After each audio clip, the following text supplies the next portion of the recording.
Notre Dame fans, welcome back to another edition of the Irish Breakdown Podcast. That guy right there is Ryan Roberts. I'm Brian Driscoll. Let's get rocking and rolling, Ryan, because today we got some offensive line recruiting we need to talk about. And it's been a busy month for Notre Dame when it comes to recruiting offensive linemen. Going to be an even busier month. They've already hosted several talented offensive linemen in the 2023 and 2024 classes. And they've got some big-time prospects still on the board. So we're going to break it all down for you today. But, Ryan, I thought it'd be smart for us to really begin by talking about really what is Notre Dame looking for when it comes to offensive line recruiting in this class. And I think that's something that needs to be discussed because, you know, it's an interesting situation for Notre Dame, in my view, in that they've landed a couple good classes in a row. But I still feel this is a really important class for some really important reasons, and we'll kind of get into that as we dive into this show. And, you know, for me, I think right now Notre Dame's target number's 4. I think they could get to 5 if the right 5th guy wanted to come, meaning just a guy that you just can't say no to. But 4 is the target number, and there's a chance that they're going to be close to done with that by early May. A chance. It's not a given. They got to close. And then you look at sort of the rest of this, and it's about, okay, you've got some talented guys. You're in a really good position with a lot of talented guys, but you're not necessarily the clear out in front leader, no-brainer leader for anybody except maybe one player. So it's going to be very interesting, and they're going to have to close. But I want to first talk about the makeup of this class, Ryan, because it's not just about landing 4 talented players. I really believe that Notre Dame has to have a great class of tackles. And I mean guys that can no doubt play tackle. That doesn't mean guys like Jarrett Patterson no doubt could play tackle at Notre Dame. There's not a doubt in my mind. He moved to center because it was the fastest way in the field. That's not what I'm talking about. I'm talking about it can't be a class with a bunch of Tommy Kramers and Aaron Bankses, who were really good players. And I believe Tommy Kramer would have had a much better Notre Dame career if not for the injuries. That's why his best season was his redshirt freshman season when he was a starter on a team that, you know, that won the Joe Moore Award, right, as a tackle. But he was more of an interior player. The reason I say that is because Notre Dame finds itself in a unique situation. You don't often look at a team with a true sophomore starting offensive lineman and say, you got to start preparing to replace those guys now. And when you look at all the great offensive linemen that Notre Dame has had the last decade, under Harry Hiestand, and then obviously guys that he recruited to Notre Dame. None of them left after 3 years. None of them. Zach Martin was a 5-year player. Chris Watt was a 5-year player. Nick Martin was a 5-year player. Ronnie Stanley was a 4-year player. Quentin Nelson was a 4-year player. McGlinchey and Eichenberg were both 5-year players. Hainsey was a 4-year player. Banks was a 4-year player. I have a very hard time seeing this duo of Joe Alt and Blake Fisher being both of them 4-year players. Now, maybe one is, but right now it's like if the way that they're playing, the fact that their careers got started so early, especially Alt, who started so much last year at left tackle, Ryan, we're not predicting that they're both going to leave after 2023, but you have to start recruiting like it's a legitimate possibility. And that puts a lot of pressure on this 2023 class because this group will be freshmen when those players are juniors. And if they leave, then you don't want to recruit 2024 to have true freshmen come in and play. And so when you look at that, it puts a lot of pressure on it, combined with the fact that last year's class, Ryan, as good as it was, there's only one guy in that class that I know for a fact is definitely going to be able to play tackle, and that's Emil Wagner. And he's a guy that we have concerns about. Can he fill out enough? If he can, you're good. You got one guy there. Caleb Johnson's a developing player, but the depth at the position could get real tricky and a lack of competitiveness because the numbers of pure tackles is not great, especially if Alt and or Fisher leave early. So that puts a lot of pressure on Notre Dame to get at least 2 guys that no doubt about it can play tackle in this class. Yeah, I think it's interesting you talk about the string of guys that have not been third-year players to leave early for the NFL. But I think when you look at a guy like a Blake Fisher, for instance, right? Like 6'6", 330 pounds coming out of high school with the length that he has and the athleticism he has, although he's only played 2 football games. That doesn't come around very often, right? So there's going to also be there's going to be a label on him, right? He's a Harry Hiestand coached offensive lineman who's in theory is going to be a 2-year starter and would have been a 3-year starter if he was not hurt during the freshman year. So you're looking at him, and those guys just don't come around very often. And then, Brian, I mean, yes, Joe Alt was a guy that kind of surprised us in year one, but right now it sounds like he's the best player on this offensive line during the spring. He's having the best spring, for sure. That's one of the things we had in our intel piece at Irish Breakdown last week. That's why he should be a member of the board. I'm sorry, I had to say it, Ryan. Had to say it. It's a clean plug, man. It's clean. I mean, you would know all those little inside information, and he's going to be a player that 2 years from now, in theory, again, he's a 3-year starter because he started a large portion of his freshman year. So I'm going to count that as a full year as a starter, right? So if you want to count it 2.5 years, whatever. Either way, like you said, what is the next wave of offensive tackles? You need to start figuring that out right now. And I agree. Like, we talk about the one guy that is, and I know we're going to go a little more in depth on him in a minute here, but Charles Jagassaw is a player that we both like and we both think is going to is going to end up most likely at Notre Dame. At least if they close properly on him. And I think, and we've been back and forth on this, I think he can play tackle. I know you really think he can play tackle, but I also think that his ability to kind of grow into where he fits is what I really want to see.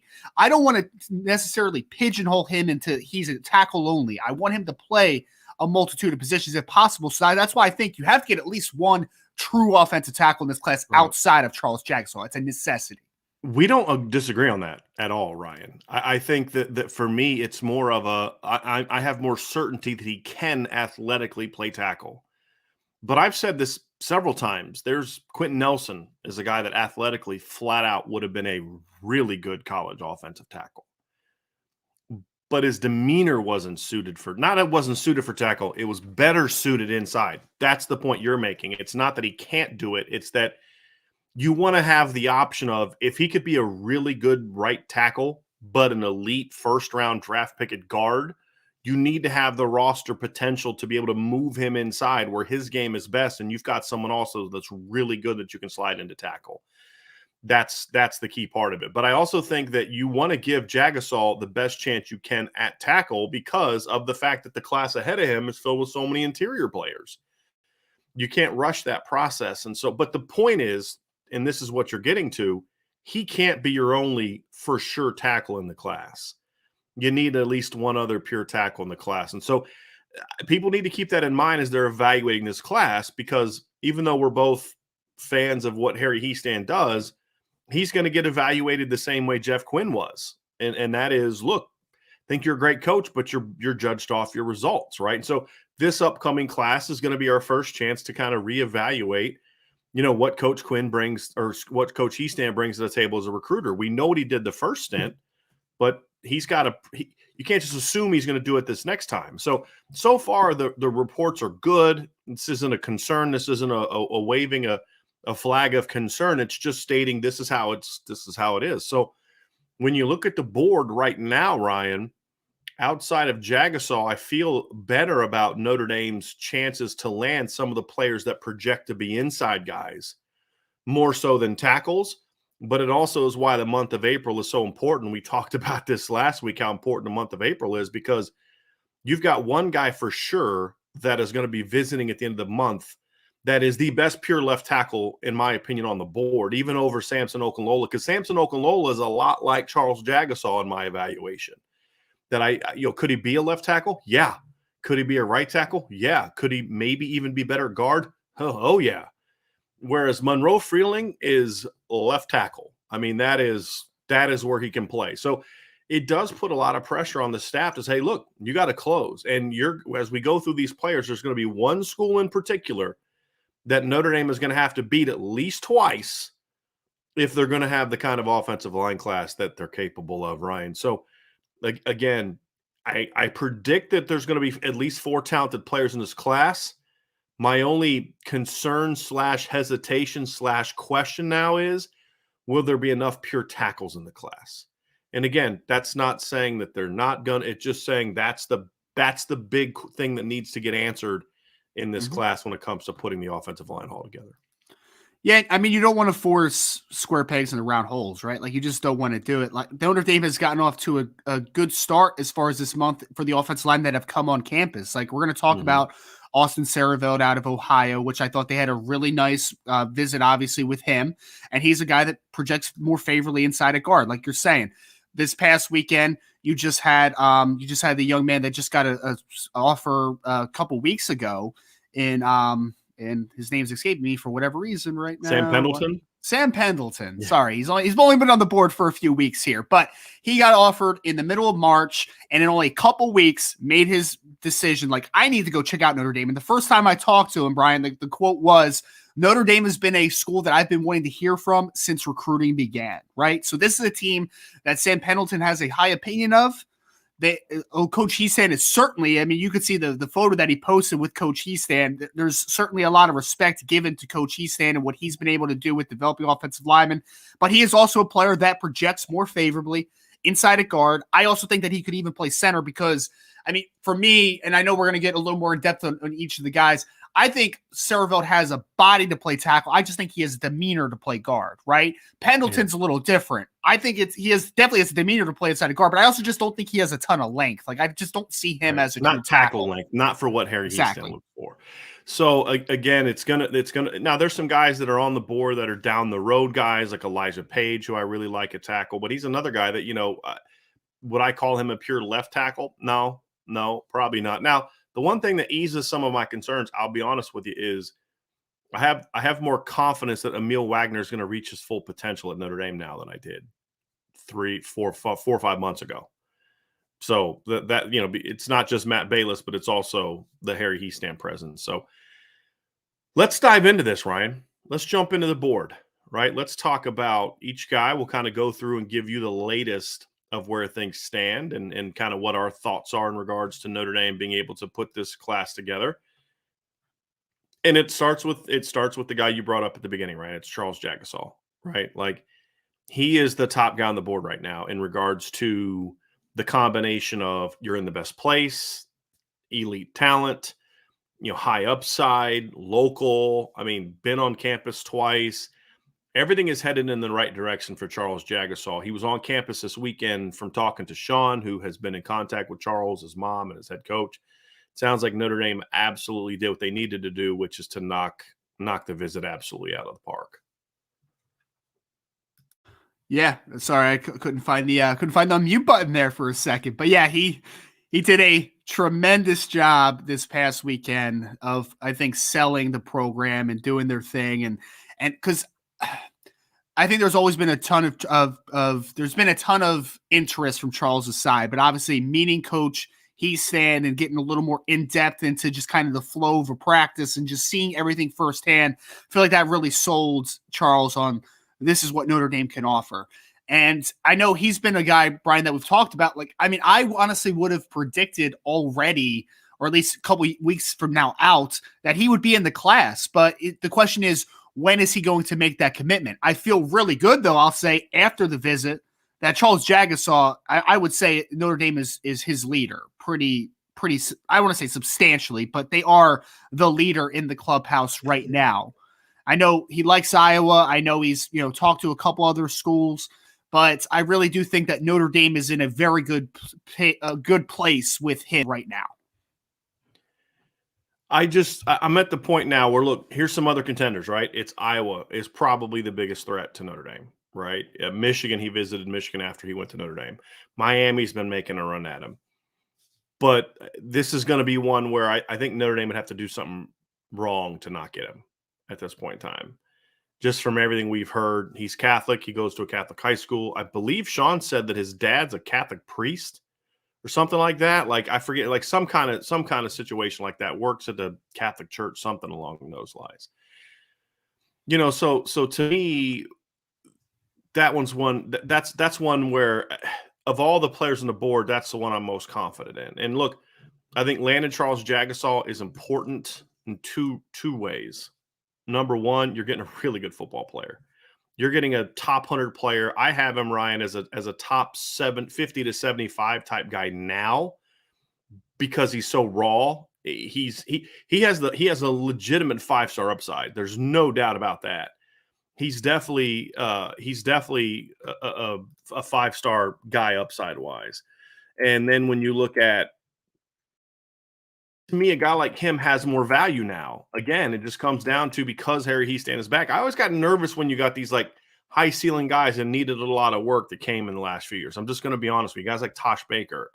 Made me nervous because it just, are they going to be able to go out and kind of, sorry, having a little technical issues. I'm getting fixed now, but are they going to be able to go out and be developed the way they need to? And with Harry Hiestand, you're like, okay, this is the kind of player you want to get, because he's big, he's physical, he's a really good run blocker already. He has potential as a pass blocker. He just doesn't do it a whole lot in high school. And as you know, Ryan, at any level, pass blocking and requires far more technique than run blocking. In regards to, just in high school, you can just go out and physically beat people up in the run game. I don't care who you're going against. Pass blocking requires a little bit more technique. So the tools are there. On3 has him ranked as the number 7 player in the country. That's too high for me right now, just because he is raw. But I also can't say they're nuts for having him there, because if you're going to base this all on upside, okay, cool, I get it. I'd still probably have him more in the 20 to 25 range from an upside standpoint. But it just goes to show that they're not just making this up. Right? Like, clearly someone, right or wrong, sees elite potential, and Notre Dame certainly does. This was one of the kids that Harry Hiestand, the moment he got hired, this is one of the very first kids that he was like, that guy, we got to get that guy. And it says a lot about him that they've pushed as hard as they have for him.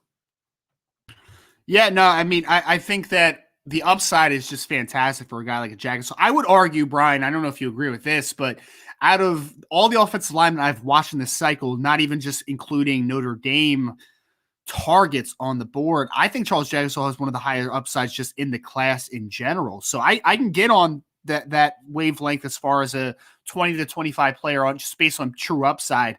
Because I think when you're talking from a body perspective, I mean, the kid is 6'6", over 300 pounds, and it's clean, man. Like, I was talking to Brian before the show, and if anybody watched Trey Smith during his career at Tennessee, like, that's who I envision him as far as from a body type perspective. Like, I could see him being 330, 335, and just being a massive dude. Like, not fat, just a massive dude. Like, I could just see Charles Jagassaw developing into that player. And Trey Smith was the same way, though.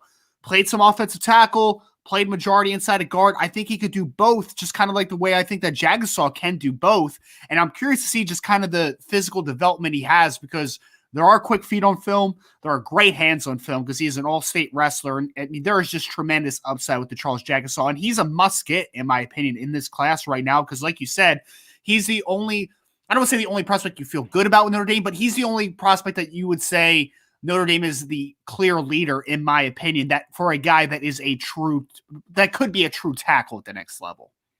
And you know how important Dante Moore is to this class, because we're talking about offensive linemen and nobody's talking about what we're talking about in the chat. It's just all Dante Moore. So it's just like, all right, we're not doing Dante Moore shows every day, and we don't need the chats to be about Dante Moore every day. So let's try and stay on topic. All right. It's like herding. Never mind. I'm not going to say it. Well, I mean, Brian, we're talking about the kid that you just said is the number 7 player in the class on right. all 3. He's not interesting enough to talk about because Dante Moore is not committed yet. So it's just like, okay, whatever. And then when you look at this one, Ryan, look, we know where that one is going to be. Notre Dame has hosted several other kids on campus. Another guy that I think Notre Dame, they're in a position to close on over the next month. And that's Austin Cereville from Ohio. Biggest kid on the board, and it's not close. I mean, he's listed at 6'5", 315, and he's every bit of that. I mean, he is a big, big boy. Moves well when I saw his size, I was like, this guy is going to be a big, sloppy, and he's not. He's just big. Reminds me, he's not Quentin Nelson, but right, this is not about a style of play. But, Quentin, you'd look at Quentin, he just had like these big, broad shoulders, and Austin says that's kind of how Austin. He's not a fat kid. Like when I think 6'5", 315 from Ohio, I think he's going to be a big, sloppy, chubby kid, and he's not. He's just big. And Notre Dame has done a great job with him. He was considered all but an Ohio State lock for a while. Notre Dame got him on campus. I think they had him on campus first time back in January when he got to meet Coach Hiestand. It was right after Coach Hiestand got hired. came back again the first Saturday of April and got to watch a practice. Really came away impressed. And now he's talking about coming back again for the blue gold game. If they can convince him to be back on, and he told me that he's going to be on campus for the blue gold game. Ohio State's going to do their best to make sure that he's not. If they can get him on campus, if Notre Dame can get him back on campus for the blue gold game, now all of a sudden you have a shot to really close on him in May. Because he has also said to you and I that he does, like, once his visits are over in April, it's going to, and he's down to Notre Dame, Ohio State, and Bama. That's his three. That's his trio, right? That's a pretty good group to be in. But it sounds like he's going to kind of sit down after the April visits and say, okay, where am I going? And Notre Dame really has to just knock that April 23rd. They got to get him back on campus, number one, Ryan. They got to knock that visit out of the park. I feel like they've put themselves within striking distance of Ohio State. I do. I still think Ohio, if I had to put money on it today, I'd probably lean towards Ohio State. But I feel like if they can get him back on campus, it's going to be a situation where they've got a chance to I mean, they've kind of just been gaining. And with that great visit, it's like they could overcome it. And it's about where you finish, not where you start, Ryan, when it comes to a kid like this. Yeah, I think they've definitely have closed in the gap. I mean, I think that it may even be a 1A, 1B situation as it currently stands. Like, I think they've really done a great job positioning themselves against Ohio State because, I mean, he's an Ohio kid, right? So there's a little bit of an inside track for Ohio State when they have high interest in the young man. So he reminds me a little bit of, for people that want a comp to him, because me and Brian talked about he's more of a true interior player. He reminds me a little bit of Andrew Stuber that played at Michigan over the last couple of years. It's in the draft this year. So now Stuber stayed at right tackle for Michigan because Michigan played a lot of power football this past year. They were really a downhill type of team. For a Notre Dame system that is going to spread a defense out a little bit more, I think that's why you particularly want to move a guy like Cereville inside at guard, potentially. Maybe a Tommy Kramer's another guy that might pop into your head to a degree, another Ohio kid. So I really think that they've closed the gap big time for a guy like a Cereville. He's got, like Brian said, a massive frame. And I think that the upside for him, I mean, he could be another 330 plus pound kid, kind of like I was talking with Jagassaw, and I don't think that it's going to be a bad frame. He's just going to be a massive, massive interior offensive lineman. So they put themselves in a good position, like you said, get him back on campus for the blue and gold game, and I think Notre Dame has a chance to close this one out if they have a big visit.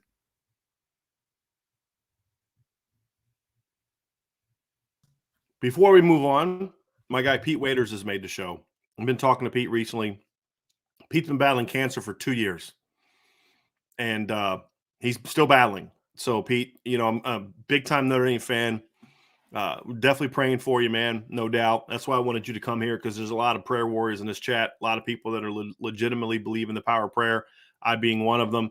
So glad you could join us for finally. He watches the show all the time, Ryan, but he doesn't often get a chance to make the live show. So, Pete, I'm glad you're able to make the show, my man. And you definitely are in our prayers, buddy. No question about it. So really, really, really appreciate you being here. Ryan, another guy that I think Notre Dame has done a great job on in the last month is Sam Pendleton from North Carolina. Goes to Ronald Reagan High School.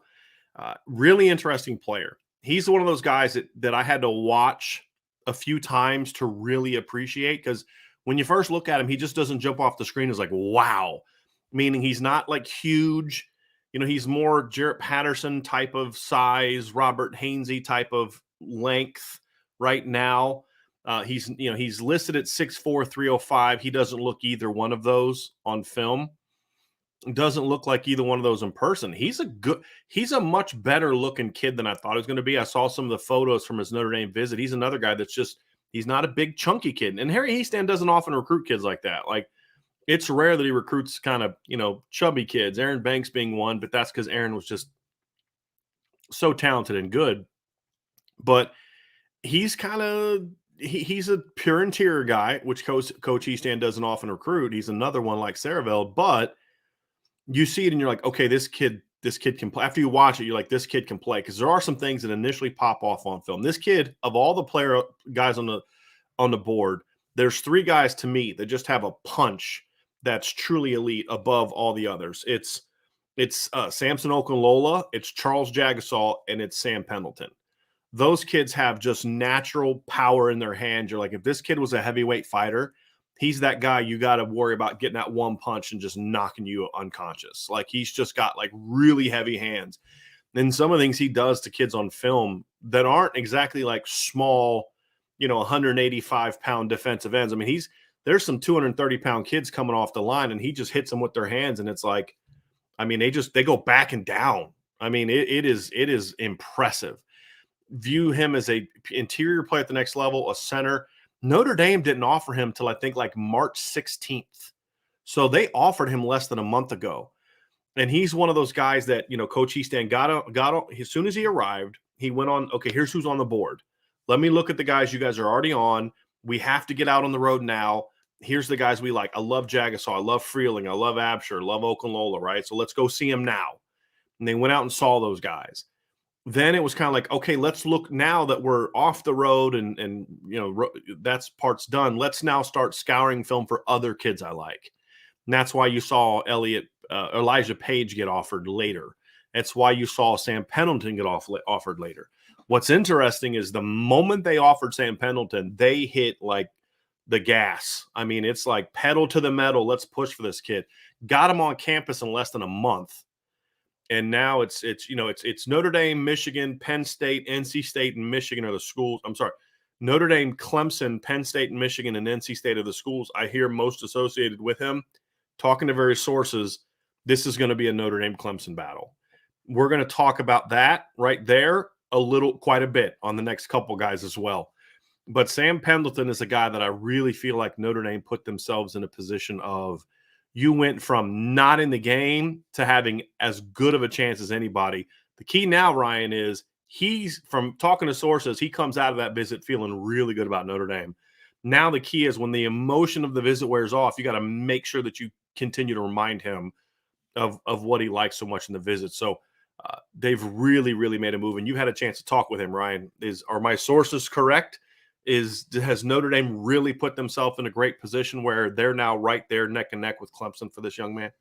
Yeah, I think they really have. And like you said, the kind of the little backstory on Pendleton for anybody out there that hasn't followed him too much, because I mean, again, he's only been offered for a few weeks here now for Notre Dame. He was a player that didn't get his first scholarship offer until last September, which was during his junior season, because he's a player that has not gone to those rival camps, the Under Armour camps. Like, he's just not a guy that's been on the media side of things. So I think he's up to like 20 something offers, and those things have come since September. So they've become in fast and furious. And like Brian said, there's some high caliber programs that are now on for a guy like a Sam Pendleton. He's a good football player, man. I think if there's an interior player in this class that maybe could be a guard center combo, I think personally it could be Pendleton, because I really do think that he, like you said, he has a great punch. I think he's a sufficient athlete, solid athlete in the middle there.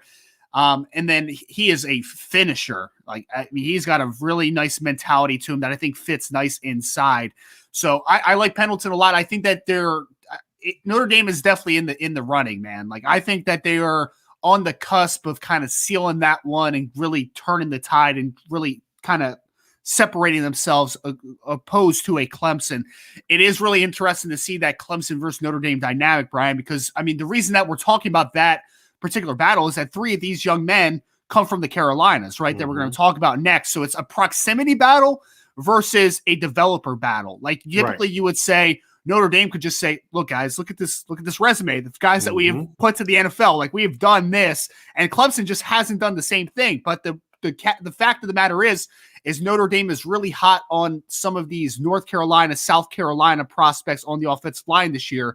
So in a typical year, I feel like a Notre Dame versus Clemson battle for offensive linemen isn't a huge talking point, but the fact that the proximity conversation comes into it, I think like that's a big reason why these battles are occurring. Well, it's proximity, but there's a reason North Carolina is not the team that they're battling for all these kids, because Clemson is also a team that's won 2 national championships in these kids' lifetime. Like not lifetime, and like they won one when they were 3.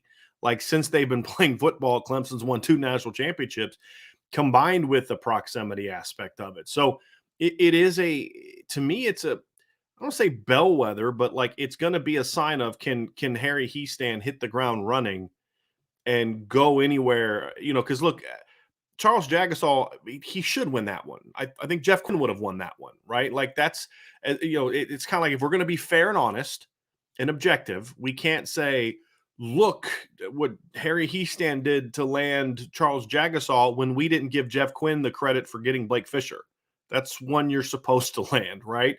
The key is, as far as evaluating the job the coach Hiestand is doing, is can you go get 2 of the 3 kids out of Clemson's backyard? Can you go into Ohio and beat Ohio State for an lineman that they want?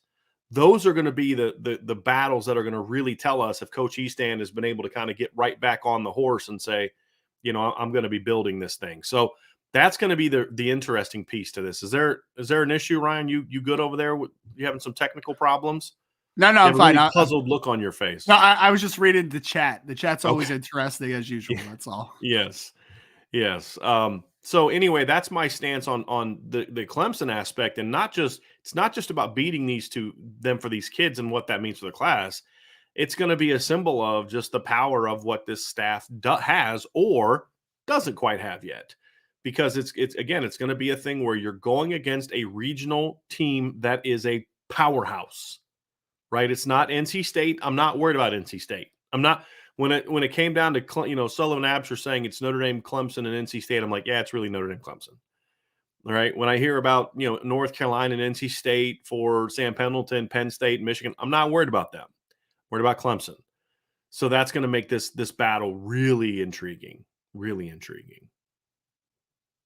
Yeah, it's going to be extremely interesting because someone just put in the chat that they think that Notre Dame is right in second for all 3. So I think this is going to be a big month, like you said, right? Like They have to continue the momentum. They have to gain some more momentum in a couple regards. I mean, think about who said Notre Dame's trailing all 3 of those. I mean, I love you, David, but come on, man. Anyway, I don't think they're trailing for all 3. I think at worst they're trailing for 2. At worst. Yep. So, but again, it's going to be like with a lot of these offensive commits. Like there are so many kids on offense right now that I'm like, I think they're going to get him. I think they're going to get him. I think they're going to get him. I think they're going to get him. But they got to close at some point in time. They got to get someone to publicly say yes. Sure. And that's kind of the thing and I think offensive line is intriguing too, because if you can get Cereville or a Pendleton and or a Jagassaw here over the next couple weeks or month, it starts to allow you to say, hey, look, if you really want to be part of this class, we need you to make a decision now, because we've got all these other kids that are coming for officials, got all these other kids that are chomping at the bit to get on campus, but you're our guy. Do you want to be here or not? You can't do that. Same thing a receiver. You can't do those things if you have no one on board. You can't. And so it's like with defensive line recruiting, which we'll get into here over the next week or so. They're able to kind of, hey, you know what? You need to make a decision because we got 4 guys on the board for 2 spots, right? So how bad do you want to be here? And, I think that's the thing, is because they already have Keon Keeley and Brendan Vernon, right? And so that's kind of where you kind of got to look at it and say, hey, look, these are ones you got to get done, because these then allow you to put up ramp up the pressure on the other one. So I feel really good about where Notre Dame is right now with Austin Cereville. I feel really good about where Notre Dame is right now with Sam Pendleton. The next few are where we kind of get into I'm not quite sure where things stand yet.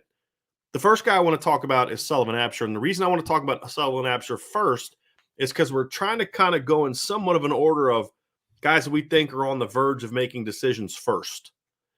And Sullivan Abstract is a guy that there's no question that his recruitment will be over in the next month or so, right? There's very, very little doubt that his recruitment will be over in the next month or so. The question, however, is where he is. Now, some of the sources I have on the Notre Dame side have been very high on their chances for a while. Not quite as much anymore. And Ryan, you have been I remember he visited back in January, and the crystal balls that everybody loves to talk to us about started popping for him in Notre Dame. And at the time you were like, no, I don't see that yet. And that hasn't changed. This visit is going to determine whether or not Notre Dame has a chance with him. So, yeah. Yes. that's a big one. He's supposed to be coming on campus for the spring game. He was at Clemson this past weekend for the spring game. As long as they can keep him on the board for the blue gold game, that's going to be their chance to kind of to overcome it, because I think he's the one for sure. I think Notre Dame is like neck and neck with Clemson on the others. This is the one to me where Clemson is the leader to me, and I believe you feel the same way at this point. Yeah, he just has always seemed like a kid that I think that Notre Dame's just going to have a little bit of a difficult time getting out of the Carolinas. Like I just don't know why. I can't exactly put a number to it. I can't put a substantial understanding to it. It is a gut feeling. Yeah, it's a pulse. I mean, every time I've talked to him, I think he likes Notre Dame, and 100%. I think that he would be in the firm number 2 position for him. I just personally think that Clemson is the clear leader here, like clear, and I think that Notre Dame can close the gap potentially. But right now, I just don't feel positive about Sullivan Abstract ending up in the class. And I really like Sullivan Abstract as a football player. People have followed the message board or just some of the content that I've written about the offensive line class. I think Sullivan Abstract's a very promising interior guard spot, because I think that he can play tackle in a pinch, but I think he could be a really good football player in at guard at the next level, because I think he plays with outstanding pad level. He has some physicality to him. He's got a really nice frame where I think he could play well over 300 very easily and very shortly into his college career. So I like Sullivan Abstract a ton, Brian. I continue to just feel that I think Notre Dame is running a clear second here for Abstract. I think Notre Dame is looking at him as a tackle first. That is the one thing I am confident on. Now, whether or not we think he can play tackle or not, Notre Dame's viewing him as a tackle. That's how they're recruiting him right now. I tend to agree with you. I don't know if I love him in space as a tackle. That's my question at this point in time. But he's a good football player, and it's clear why Notre Dame likes him. But this is one, Ryan, it's pretty simple. When it comes to Sullivan Abstract, it's going to come down to you have to hit an absolute grand slam home run on the visit. And I think Notre Dame has done everything that they can. I just think it's one of those ones like you're talking about.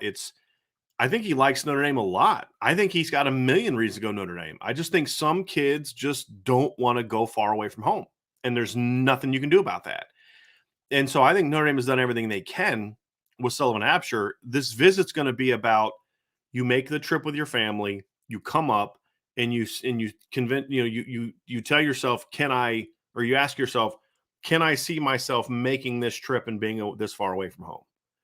And if you can, then I think that's how Notre Dame overcomes it. If you can't, then he's going to pick Clemson. And I think that's what Notre Dame's task is we got to make him feel comfortable about being away from home. That's going to be the big key for him.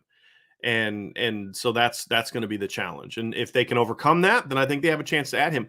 I think if we were talking about sort of based on the people that I talk to, the sources that I have, if you were going to put together like an ideal class for Notre Dame, there's 3 guys that I feel pretty comfortable would be in that class. Because I think there's some people, especially on the offensive side of the ball, that are pushing for 5-0 linemen. That's how recruiting works, right? Like the defensive coaches want 5 D linemen. The offensive coaches want 5 offensive linemen. It's the job of the head coach and the recruiting coordinator. And then the coordinators on 2 sides say, nope, you can only go here.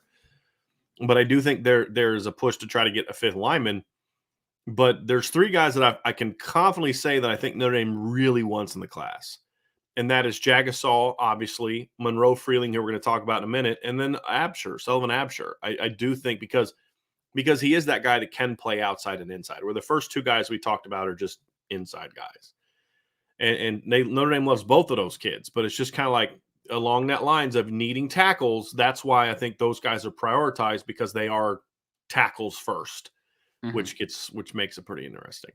Yeah, I mean, and that's kind of the formula that you always want, because it's always guys can develop from the outside in. Like that's kind of the transitions that you usually see. You don't see guys build from the inside to go outside, right? Like you just don't see that, because you need foot quickness to play on the outside. You need length in most circumstances. There's some guys that kind of overcompensate for a lack of length outside, but you need those traits, and you can always develop a power profile. You can always get bigger. You can always get stronger. Like those things are semi more of unteachables, or teachables, I should say.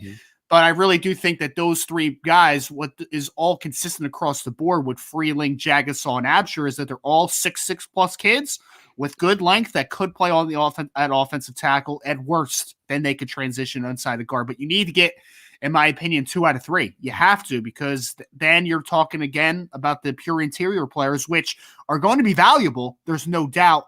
But we've talked about why it's so important to get offensive tackles in this class, because you have to start planning for a couple of years from now when there's a potential for Alt and Fisher to both be out the door. So before we move on to the next guy, Ryan, I did want to get to a couple things here real quick. We had a super chat from Randy Hernandez. So Randy, thank you for that. He's talking about Austin Cereville here. He says he lives in Cincinnati. The kid is so huge and dominates at almost every game. Now, there's no doubt he can dominate with size alone. I mean, he's just one of those big kids. And honestly, that's why at first I didn't necessarily – I had to watch – he's another one I had to watch a few times, because it's like, okay, I see him pushing people around, but let me look at the feet, let me look at the hips and all that. And he's another guy that the more you watch him, the more you like him. And I'm kind of always that way with linemen, to be honest with you. Like I have to – because I'm not a natural offensive line coach or evaluator, you know, I'm a quarterback guy. I have to break linemen down into different parts when I watch them. So it's not like a receiver where I can just kind of see it all kind of as one, or quarterback where I see it all as one. I have to break them down. So it's not abnormal that I have to watch a kid a few times. So don't take that as if like they're offering a bunch of okay kids. That's a Brian Driscoll problem, not a Notre Dame problem, right? But that's just kind of how it is. But sometimes, I mean, you'll get those guys like Monroe, Freeling, you watch the first time you watch him, like, okay, yeah, this guy's really good. But those are the elite of the elite, right? Sampson, Okalola, you don't have to watch a ton of film on. Jagassaw, you don't have to watch a ton of film on. But most guys, once you get out, it's like the guys with the really high ceilings or for the 5-star kids. It just, for me, it takes some more work. So that's when people understand that. But he's a dominant kid. And I think that's something that I think is intentional about this board, Ryan. If you look at a lot of the guys on the board that we're talking about, from Jagassaw to Cereville to Pendleton to Absher, those 4 guys are all physical. I mean, they play with some demeanor.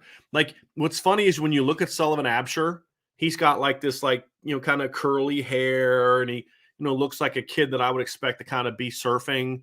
He's got a baby face. He just, like, when you just see him from like up here, he looks like a little kid.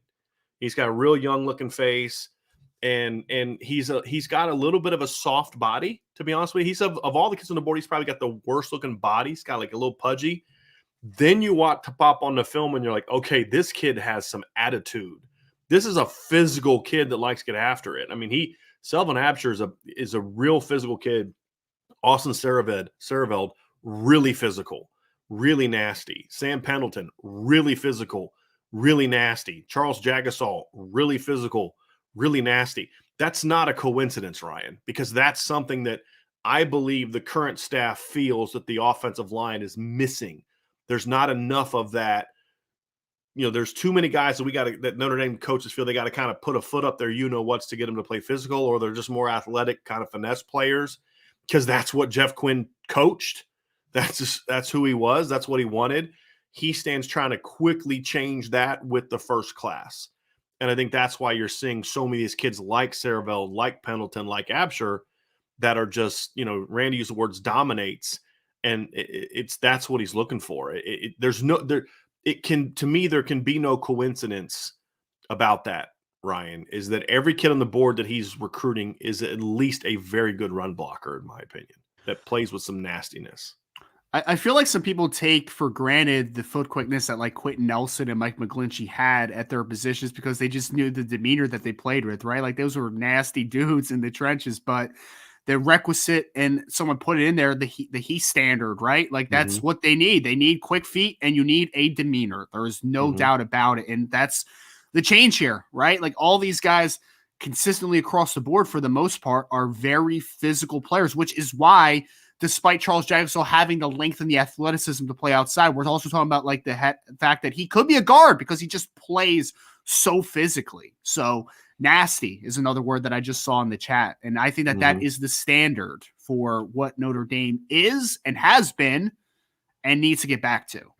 No doubt about it. And Ashley Hill said, that get to 150 likes, I'll do a $15 super chat. Smash that like button. Go Irish. And Ashley actually jumped in early. He gave us a $20 super chat before we even got to 150. We're at 112 based on what I'm seeing right now. But he says, I believe this offense is going to be explosive. And to me, it could be, Ashley. It's going to come down to what happens up front. And I think that's the standard that Harry Hiestand is trying to bring back. And as we kind of look at that, and again, Ashley, thank you very, very much for that super chat. I appreciate that very, very much. I think for me, Ryan, the guy Jagassaw is like there's a 1A and a 1B for me, and you can figure out whichever one you want that are musts for Notre Dame in this class. And the other guy for me, we talked about Jagassaw for obvious reasons. He's talented, he's local, he's such a great Notre Dame fit, high academics, Catholic kid, just doesn't like a lot of the showmanship of it, all that kind. He's not, out there looking for NIL deals. He's just looking for a place where he can, be a kid and go play football and get a great education. Great fit for Notre Dame. Makes sense why he would be on that group too, and super talented. The other one that they have to get, I mean, he is a must get. In my opinion, you could argue that of the kids on the board that are committed, he's in the top 5 of must gets, and that's Monroe Freeling from South Carolina.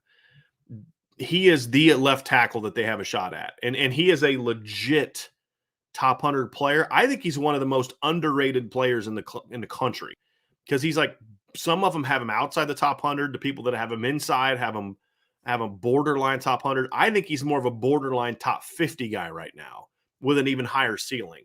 This kid is outstanding, and Notre Dame had him on campus in January. This is one, and I talked about this in the hot board, Ryan. As far as who's leading, it depends on who you talk to. There's people around Clemson that think they're going to get him. There's people in Notre Dame that think they're going to get him. There's also some people at Notre Dame that aren't as high on their chances as others. So I hear it from, there's some couple people I know on the Clemson side that are real nervous about Notre Dame. What I know is that I've talked to multiple people that have seen him at camps, and they say every time he gets interviewed afterwards, Notre Dame's the school he constantly brings up without even often being asked about Notre Dame. That's a good sign for me. But it's been a minute since he's been on campus. He's gone to Clemson. He's gone to Florida. He's gone to Miami. He's becoming a big-time target for all those schools. Notre Dame is going to get him back on campus for the Blue Gold game. He is then planning to take officials in the summer, right? So this is not a recruitment that is going to most likely be over unless Notre Dame can convince him otherwise at the Blue Gold game. But I don't think they're going to try to push him to make a decision now. They understand this is what he wants. But the reality is, when you look at whenever it happens, whether it's the summer, whatever, he's a guy they have to get. They have to be in this one for the long haul, because he's too good, and he's too good of a fit for Notre Dame for them to miss on this one. And look, when you look at what Clemson has produced in the offensive line and what Harry Hiestand has produced in the offensive line, it's not even close. It's not even close. Yeah, and I saw someone just ask, Monroe Freeling is from South Carolina, which is, again, that's the proximity conversation to Clemson. But he's only lived there since 2016, which happens to be about when Clemson became a powerhouse. So he's only the reason I say that is not it can be looked at two ways, Ryan. One is, well, he's not like a born and raised, Clemson Tiger. The other way to look at it is he's only known this version of Clemson. You know what I mean? Like, true. To him, Clemsoning is not something he's aware of because he didn't grow up with that. He moved there the year they won the title.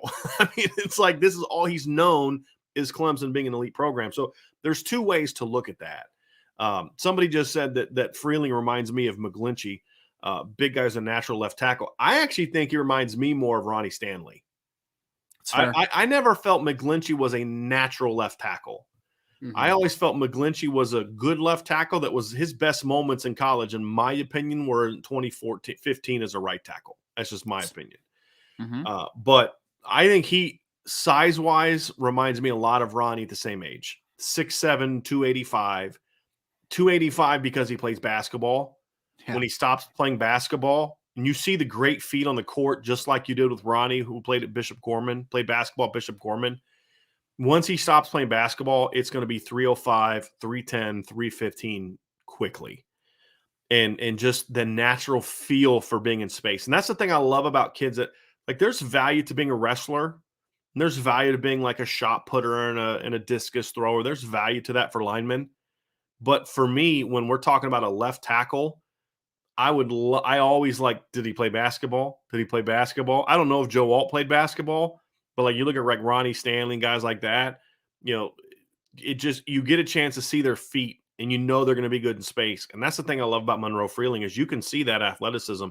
I think his body type and his athleticism, I'd even argue that he's even more athletic than Ronnie was at the same age. I think he's a better prospect than Ronnie was at the same age. But that's his game reminds me the most of is Ronnie Stanley, in my opinion. Yeah, and I mean, like you said, man, he's got the unteachables, like 6'7". He's got length, incredibly explosive athlete. Like if you watch him play basketball, he's got some silly dunks on film.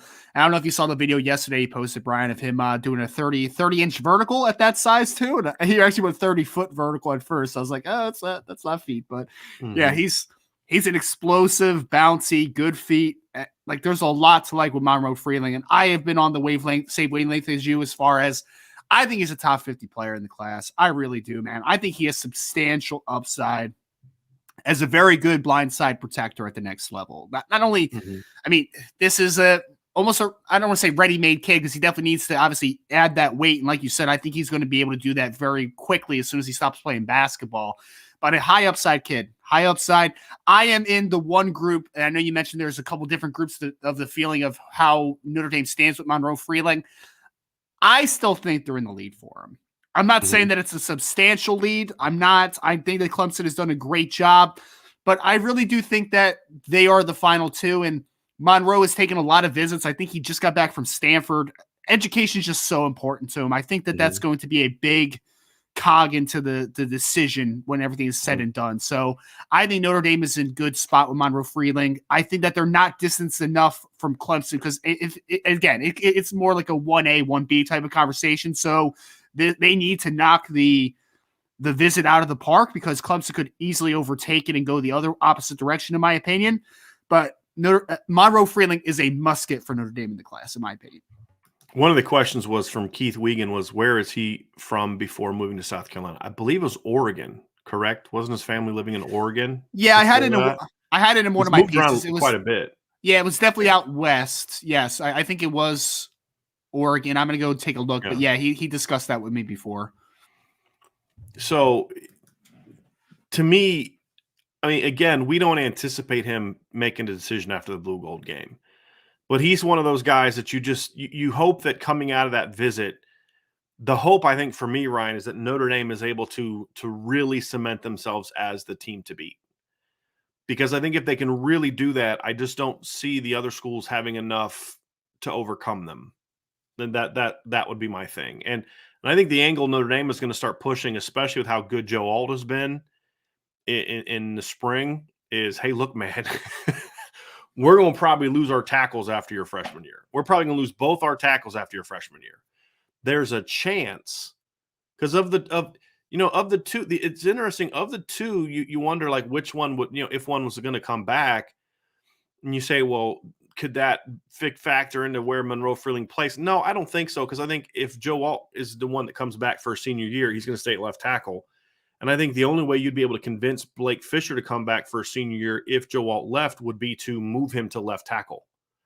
And so, either he's stepping into left tackle, Monroe Freeling is battling to step into left tackle because they lost both their tackles, or he's going to get to do what a lot of other guys have done in Notre Dame, Ronnie Stanley, Mike McGlinchey, where he's going to, and Liam Eichenberg too, although he never started at right tackle, but he played right tackle in the year before he took over as a starter, is start at right tackle and then eventually move as you get older to left tackle. Either way, the selling point Notre Dame has is you've got a legitimate chance to come in here and after your grow as a freshman, but then year two you're stepping in, you're going to have a chance to step in the starting lineup. I think that has to be to me part of the conversation, Ryan, with him.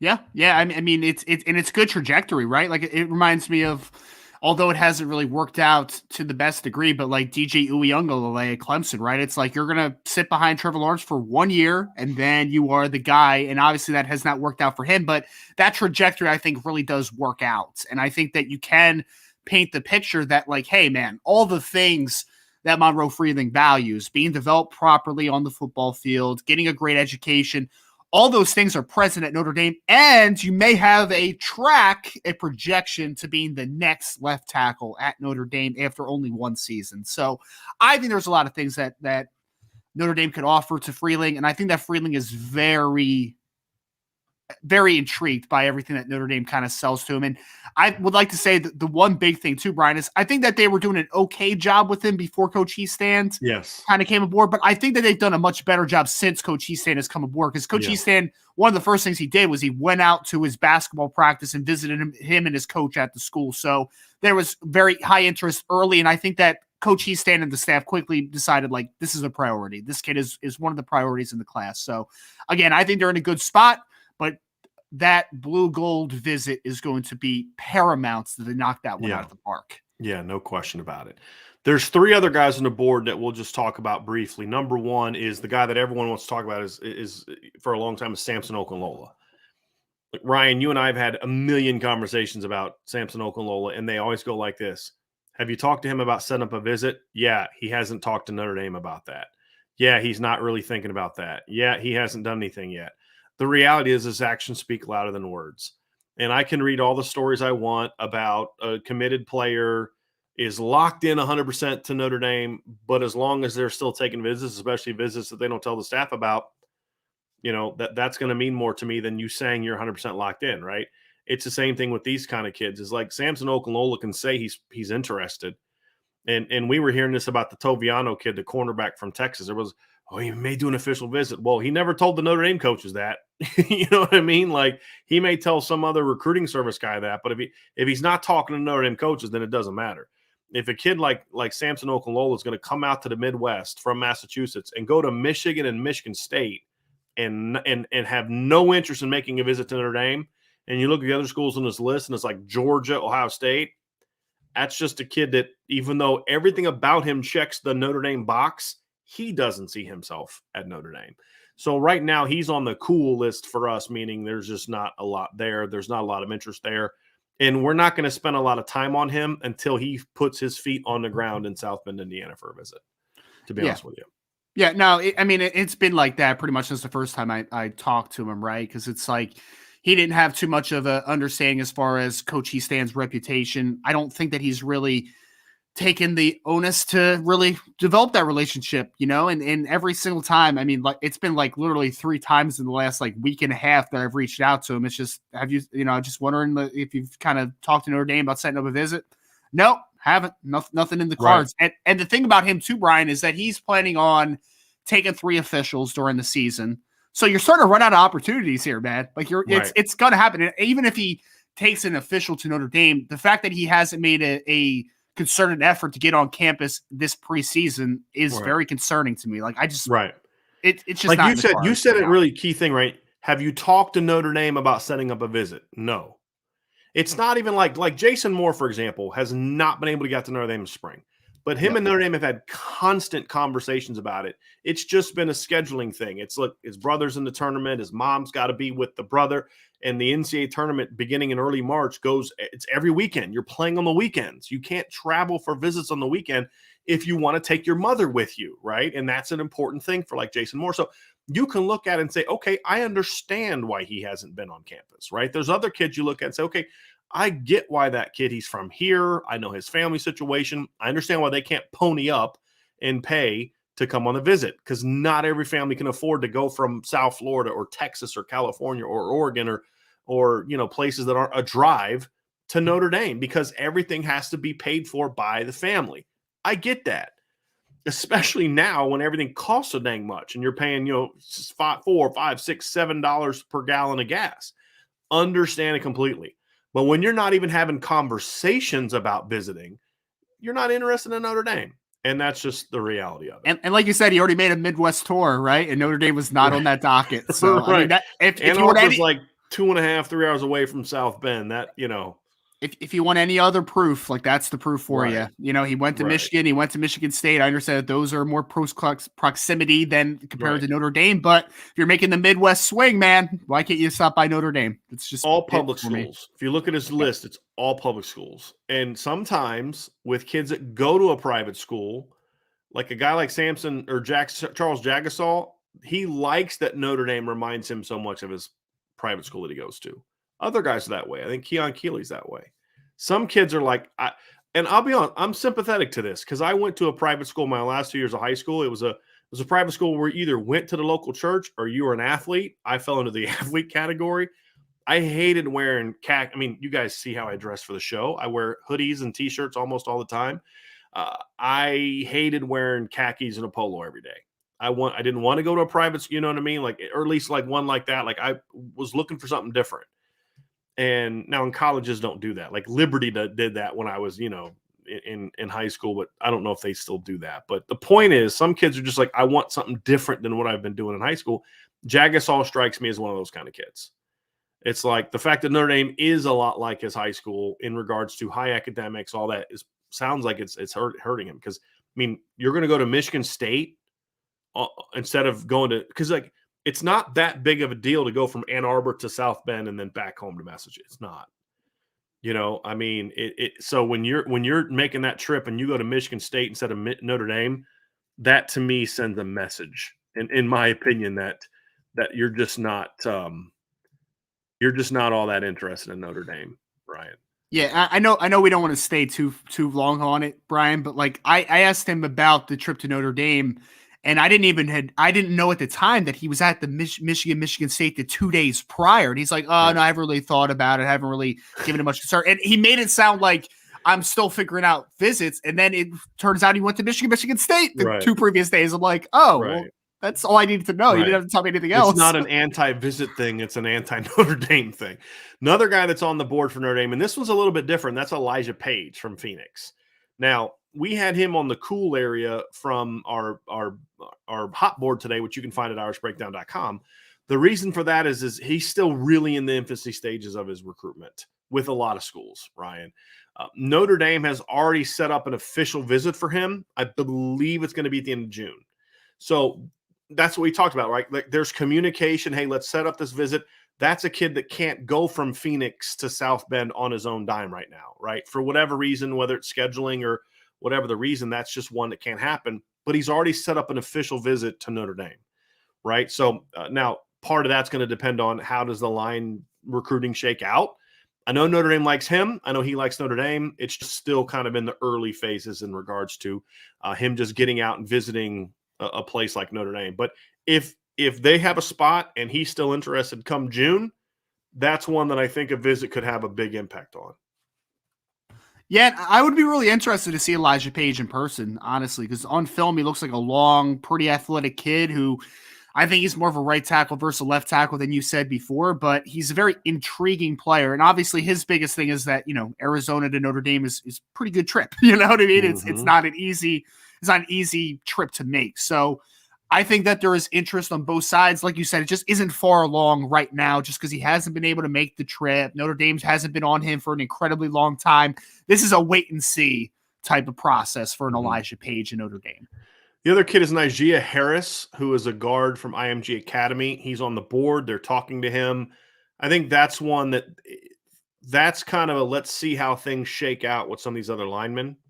If you're Notre Dame, it's looking at it from their standpoint, let's see how things go with Pendleton and Cereville and Absher and these guys first. If they miss on a lot of those guys or all those guys, then you'll see them really ramp up with a guy like Harris. But right now he's sort of let's see how things are going in this regards. Yeah, he's an interesting player. I look forward to seeing if Notre Dame does make any type of push. I mean, hopefully Notre Dame isn't missing on guys, which is going to make that push happen. But he reminds me a little bit of Cesar Ruiz that used to play with Michigan. He kind of played a little bit of guard, but played mostly during his career at center. So I think he's got some tools to work with, but obviously he's another guy that's a wait and see type of situation for Notre Dame at IMG. Yep. So that's the board, Ryan, the offensive line board. We've got about 15 minutes here before we have to wrap up. Let's kind of dive into this a little bit. So we do have some questions, Ryan. I'll pull those up and you can look for some other ones. Rob Osgood says, guys, what traits or qualities does Harry Hiestand look for in an offensive line recruit? I think this is a good question, Ryan. Length, physicality, and toughness. And those aren't always the same thing, right? Sometimes you can be physical, but toughness is a little bit of a different deal. They kind of go together. If you're tough, you're going to be, you're not necessarily going to be physical because you may not be strong enough to be physical. If you're physical, you may just be really strong, but you get punched in the mouth a couple times. But usually when you're talking about top players, the physicality and the toughness they go hand in hand with guys that they're tough. He likes guys that can move their feet, and he likes guys with positional flexibility. I think those are the things he finishers and all that. That's all part of physicality and toughness. I don't think Coach Hiestand cares a ton about having a great technique now, because he's one of those guys that's like, well, that's my job. That's what I get paid to do. He wants to see that you have the physical traits to be able to execute the things he's going to teach you. And so I think the last thing is he really likes guys that can move their feet. They don't have to be elite athletes, but he likes guys that can move their feet, because I don't think Sam Pendleton's an elite athlete, but he moves his feet extremely well. I mean, he hits and his feet just go into overdrive when he makes contact. That's something you got to love, because most young linemen are the exact opposite. They hit something and their feet stop. He hits something and just accelerates, and I think that's something that you love. But he's got the ability to move, even though he's not an elite athlete. So I think those are the things that Coach Hiestand looks for. Yeah, and if I could add just to the last point that you said there about, I mean, I've seen a lot of offensive linemen on the high school level where you said like the feet just stop on contact. I think one thing that Coach Hiestand really prides in his offensive linemen is body positioning with purpose, right? Because I think a lot of guys want to get in the right body positioning and then they just kind of stop. But you want the part of the finish is being able to work through contact and do those types of things. And there's a reason that we always talk. Someone said again the He standard earlier, right? It's all high school offensive tackles for the most part. We've talked in the past that like he will identify players that are just interior only guys, but having guys that have the tools, the unteachables, the length, the athletic profile, having those things at a requisite level that Coach Hiestand can build off of, that's a big part of it, because he's a great teacher. He's a great producer of talent. He's just a great developer. But having those unteachables is part of that developing. If you don't have those requisite skills, then there's a ceiling to how good you can be. Guys like Quentin Nelson, even Mike McGlinchey, Ronnie Stanley, like those types of athletes with that type of profile, those guys have very high ceilings, and Coach Hiestand, I think, trusts himself as a coach and a developer to be able to hit those types of higher ceilings as well. I want to bring this up, Keith, because I want to address your question down the road. But Keith asked, Brian, what changed your mind about Wagner? Keith, can you give me some context? What you perceive my opinion to change from what to what? I'm just curious about that, because I'm not quite sure. My initial reaction is I don't think I ever changed my opinion of Emil Wagner. So I want to understand like how you perceive what I've said, because like I said, I want to answer your question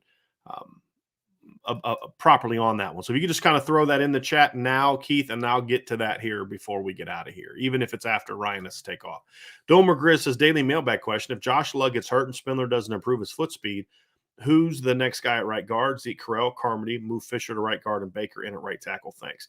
Number one, this is one of the reasons, Ryan, I'm not going to lie to you, this spring especially, since we launched the message board, I've literally thought every time I put an intel piece out, if there's anything remotely not everything is awesome, of just not putting it out. Because it's like, it turns into this thing like, okay, because Rocco Spindler hasn't looked great, it's like people are like, well, he's never going to play. It's not necessarily what Domer Grizz is saying, but like, look, he's a redshirt freshman. Liam Meichenberg wasn't ready to start as a redshirt freshman either. Ronnie Stanley was, right? Zach Martin was. Some guys were. Mike McGlinchey wasn't. Mike McGlinchey wasn't ready to play till late in his redshirt freshman year. It's why he didn't play.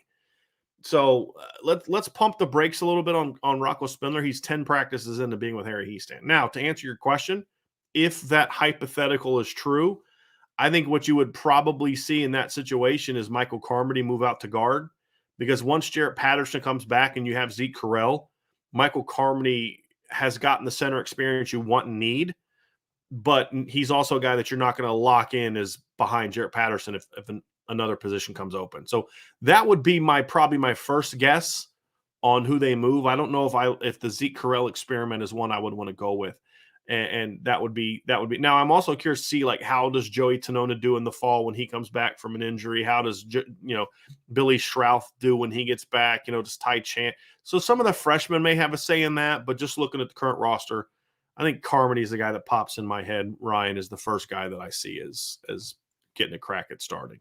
He makes the most sense too, right? I mean, because like you said, Zeke Corral did not have a very good showing at guard. And he's just kind of a smaller guy, right? So there just might be some limitations to being a center only, which is fine if he's in the correct role. Carmody, I think, kind of possesses some traits where you got to get a little excited about playing guard because he's a really physical, tenacious blocker. Even when he didn't really understand, I think, what he was doing last year, at least he was playing hard, man. Like, he was one of the few finishers I thought on the team. There was one play, I forget what game it was, man, but he took a good player and he just drove him through the back of the end zone. Like, there is some tenacity to how Michael Carmody plays. So I think he's a natural fit in guard. I'm very intrigued with him at center as well, that we've seen a little bit in this spring.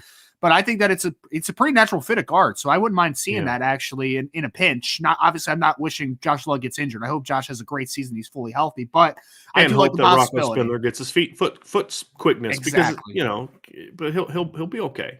Yep, he'll be okay. Tommy Guns asks, how many of these guys were being recruited prior to Harry Hiestan's arrival other than Pendleton? To a degree, Ryan, all of the guys. Pendleton and Elijah Page are the only guys that weren't on the board to some degree before Harry Hiestand took over, correct? Well, it was Nigea Harris. Was he on? He was on the board. He got offered before Harry Hiestand was hired. Now, gotcha. He was on the board in the same manner that he is now, that he's, a guy that they are talking to, but not a guy that they're necessarily pushing for just yet. Right. There's a couple other guys on the board early on that people have asked about, like Timeout Tom said, I saw Harris Sewell visited Notre Dame before. Anything happening with him? He's not a guy that Notre Dame, that Hiestand was all that high on. TJ Shanahan was a guy that visited early. Notre Dame's cooled on him for some reason. I'm not quite sure what that is. So there's some, there's been some guys who are on the board. Was it Viden Lang? I think is his first name. I forget what's Vicen Lang. Vicen Lang. There you go. Yeah. I got DS. My bad on that. But they've kind of, and this is what Hiestand's always done: recruit a smaller board and just land them, right? And he's gonna have to prove that still works. That's the thing we talked about. So we'll find out if it does or doesn't here moving forward. But good question. We got a super chat from Charlie Weiss's last belt loop. Thank you for that very, very much. Sorry if I missed this. Just got back from the store. Sam and Pemba, Rico Flores status. How likely Notre Dame gets them? Thanks, guys. I'll just answer Rico Flores real quick, Ryan. Notre Dame made his top 5. He has an official visit set for the summer. When guys haven't visited yet, it's hard to, say a whole lot. So we'll find out. Notre Dame is obviously in it because they made his top 5. And he set up a visit there. But right now, it's just kind of like you really don't know where things are going to stand until he gets on campus.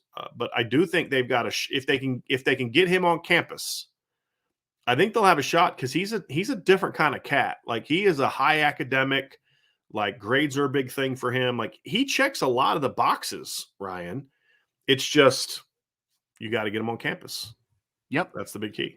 I mean, especially making that trip from California all the way to South Bend, right? I mean, the Folsom, he's from out of Folsom, obviously, high school out there, and he was a really, really productive player last year. And I think Rico is just a very smooth all-around player. Like, I don't think anything really pops from a physical perspective, but he just does everything so well. So he's firmly on the board, but like you said, there's not going to be a ton of movement until he finally gets to Notre Dame and makes that step.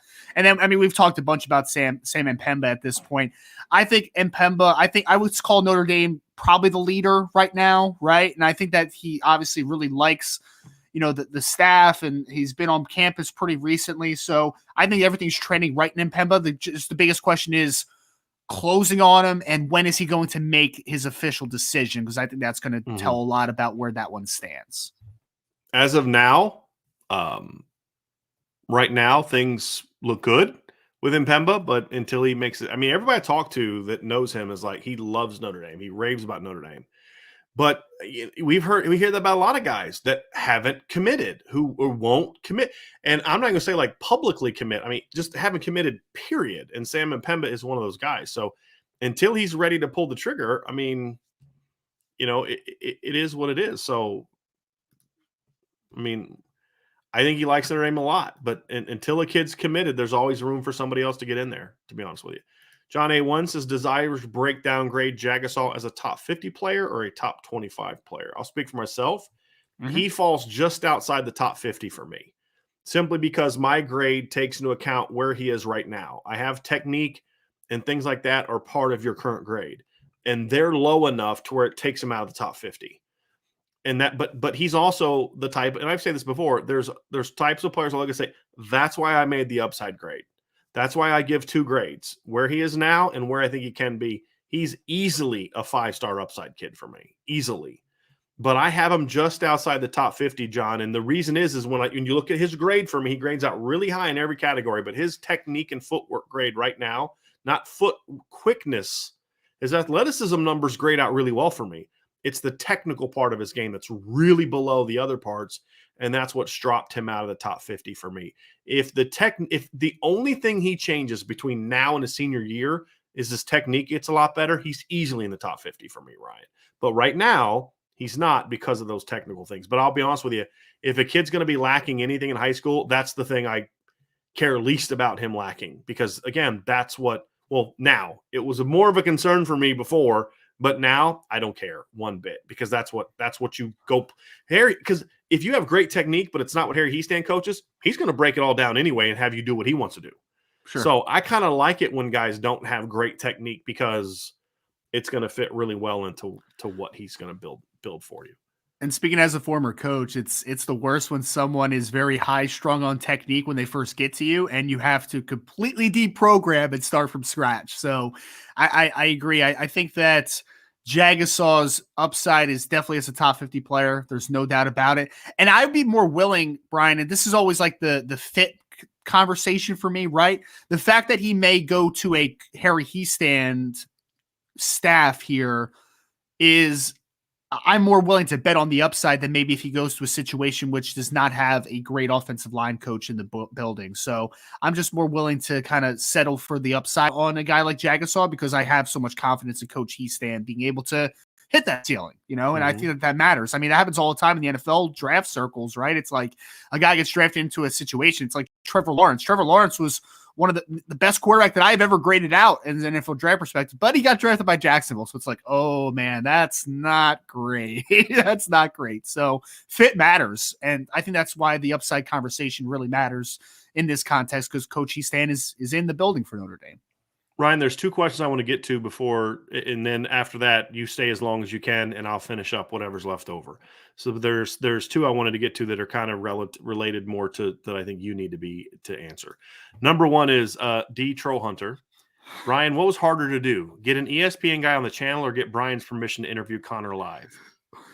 Can I add a third one into there? I think the hardest thing to do was to actually accept that ESPN did something good by hiring Jordan Reed, because I really do like Jordan Reed. So I'll defer to that, D-Troll. I mean, Brian didn't give me any, honestly. I know Brian likes things a certain way, obviously, and it's his brand, so that's 100% makes sense. He didn't give me any problems with bringing Connor on, so there was no fight back and forth. Was there even a conversation about it? It was like, I'm going to interview this guy. I said, what day? Wednesday? Cool. All right, let's do it. Which says a lot about my confidence in Ryan. But no, that's true. The only reason we didn't do Jordan Hunter live or Jordan Reed live is because we had such a hard time locking him into a time the first time, because Jordan's getting pulled in a million. I mean, he's at ESPN now, so he's got everybody wants him on the show. Yeah. So it can be hard to lock in a time, and we didn't want to, hey, Jordan Reed's going to be on the show Tuesday at 12:30, and then he couldn't make it. Right. So that's the only reason we did that one as a record. So, and and I mean, just some context. I talked to Jordan. Originally, I was supposed to interview him at like 8:00. He asked me to push it to 9, just like an hour before the show, just because, like Brian said, he's on ESPN. He's doing his analysis. And also, he told me he was at like 20 different pro days in the previous 2-3 weeks. So like, it's busy times, man, this time of year. Because Jordan and Connor, I think, go about it a little bit differently. Jordan, because he's going to places, he's traveling a lot. And so, again, that's the only reason that we didn't have Jordan on live, is just because of that. It was going to be impossible to ensure that he was going to be able to be there, and it took some of the pressure off Jordan, that he could just say, look, man, when you're ready for us, let us know, and we'll get you on there. And Ryan did a great job setting that up. So certainly appreciate that. So I resent the implications here from my man, D. Troll Hunter, to be completely honest with you. But I get it, because I'm not that way with most people. So again, it speaks volumes about my confidence in Ryan and his professionalism, that I just didn't even ask questions. I didn't even tell you how to do it. I just said, how I want it done, and said, yeah, do it. Because that's also your area of expertise as well. The other one is here from David Solomon. I heard or read over the weekend where Jason Moore locked in a trip to Ohio State. Maybe his next Notre Dame trip will be around then. I mean, so I talked to his mother yesterday. They have obviously just begun to kind of finalize some trips. So it's definitely on the to-do list. It is something that they've told me for weeks now that they want to see a practice. Like, they just want to. That's a priority for the Moore family right now. So kind of the quick context, and Brian talked about it a little bit earlier, brother Justin, who is a guard for the University of Villanova, was playing in the tournament, so that got delayed. Obviously, the mom wants to be there in person, watch her son play. Then he gets injured in ACL. He has to get surgery. The mom also has to be there. So that kind of limited the ability to be, very easy travels at that point, right? Mm-hmm. The flexibility was kind of cut in half. Right. Not even in half, like to a large degree. So the visit schedule is starting to really ramp up now. Notre Dame feels like they're in a good position. We feel like they're in a good position. So I think that he's going to get on campus pretty soon here. The difficulty for him in scheduling Notre Dame trip is Ohio State's bringing him in for the spring game. If Notre Dame just wanted to bring Jason in for a spring game, it'd be no problem. The thing is, he wants to be at Notre Dame for a practice. He's adamant about wanting to be there for a practice. I think that's a good sign for Notre Dame because of what we know that means. So could we see something where maybe like the Thursday before or the Tuesday after he's in Notre Dame? Maybe, but again, logistically, it's going to be a problem because, moms she had to take off a lot of work for her older son to go in the Big East tournament, the NCAA tournament. So it's just not always that simple. So we'll see kind of how it goes, but that's kind of the deal there. Christopher Morgan on a super chat. I hear you talking about private school thing. I went to Stanley Clark, St. Joseph High, Grand Valley State. You get used to the khakis, ties, penny loafers growing up. I did. For me, I've never liked wearing dress clothes. I actually tried to talk my wife into not going full tux for the wedding. That conversation did not go very far at all. I don't like wearing that kind of stuff. I feel it's restricting. Christopher Morgan with the super chat. Happy Monday, guys. Hypothetically, if Harry Hiestand can get the offensive line running at the minimum 80% efficiency production, along with our current monster talent and future talent on all offense, where do you guess the program is in 3 years, top 5 to 3? I think it's going to have to be more than 80%. I mean, to me, 80% is not a top 5 team. And I don't think Harry Hiestand's best lines were, I guess maybe I'm not understanding his efficiency production thing.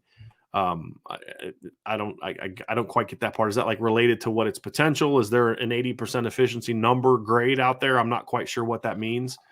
Ryan, the analytic stuff is. It sounds like a Pro Football Focus number. I don't know, man. I don't know how you grade that. Not quite sure. But the point is, Christopher, like if Harry Hiestand can do it at Notre Dame now, what he did last time, with the upgrades and recruiting in so many other ways and better coaching in every other area, I think Notre Dame is absolutely going to be a consistent top 5 team, in my opinion.